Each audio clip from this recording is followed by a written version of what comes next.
কিন্তু ভারত যদি বাংলাদেশে আধিপত্যবাদ বিস্তার করতে চায়, বাংলাদেশের 18 কোটি জনগণ সেটা রুখে দেবে। আমাদের একটা প্রতিবেশী দেশ আছে, আমরা আমাদের দেশ নিয়ে যত ভাবি তারা তার চেয়ে বেশি ভাবে। কথা বুঝতেছেন না? আরো ভেঙে বলতে হবে। হ্যাঁ, আমরা আমাদের দেশ নিয়ে যত উদ্বিগ্ন, এদের আরো টেনশন বেশি। বলেন, আমাদের দেশে শান্তি আছে না নাই? আমরা হিন্দু মুসলিমে কখনো দাঙ্গা লাগে?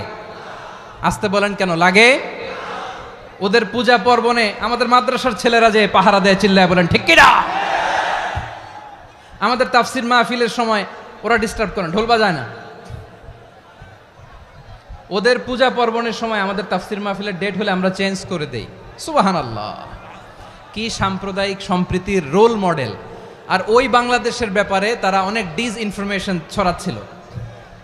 ভারতের অনেকগুলো গণমাধ্যম, আমি জেনারেলাইজ করব না, আমাদের প্রতিবেশী দেশের সব গণমাধ্যমকে আমি দোষ দিতে চাই না, অনেকগুলো গণমাধ্যম তারা ডিসইনফরমেশন শেয়ার করেছে।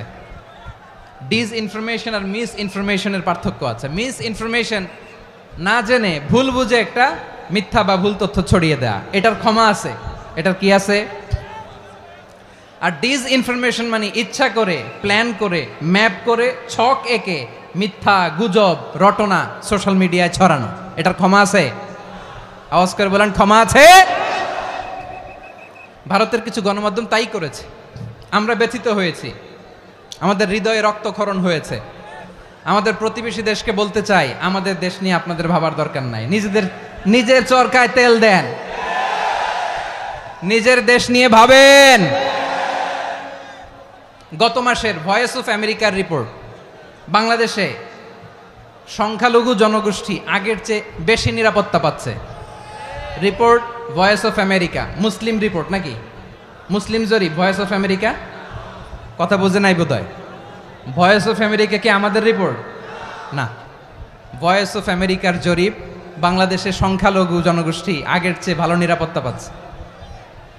শুধু এখানেই শেষ না, মাইক্রোসফটের একটা জরিপ শোনায় আপনাদেরকে। তারা সারা পৃথিবীতে গুজব, ভুয়া আর মিথ্যা নিউজ ছড়ানোতে কোন দেশ সেরা একটা রিপোর্ট করেছে, এর মধ্যে 1 নম্বরে এসেছে ভারতের নাম। মাইক্রোসফট তো মুসলমানরা চালায় না? কথা বোঝে নাই বোধহয়। প্রতিবেশী দেশকে বলবো, আপনারা নিজের চরকায় তেল দেন, আপনারাও শান্তিতে থাকেন, আমাদেরকেও শান্তিতে থাকতে দেন। সব চেঞ্জ করা যায়, প্রতিবেশী চেঞ্জ করা যায় না। আমাদের ল্যান্ড তাদের ল্যান্ড, পাশাপাশি। আমরা চাই তারাও সুখে থাক, আমরাও সুখে থাকি, ঠিক কিনা? কিন্তু প্রতিবেশী হলে বন্ধুত্বপূর্ণ আচরণ করতে হয়।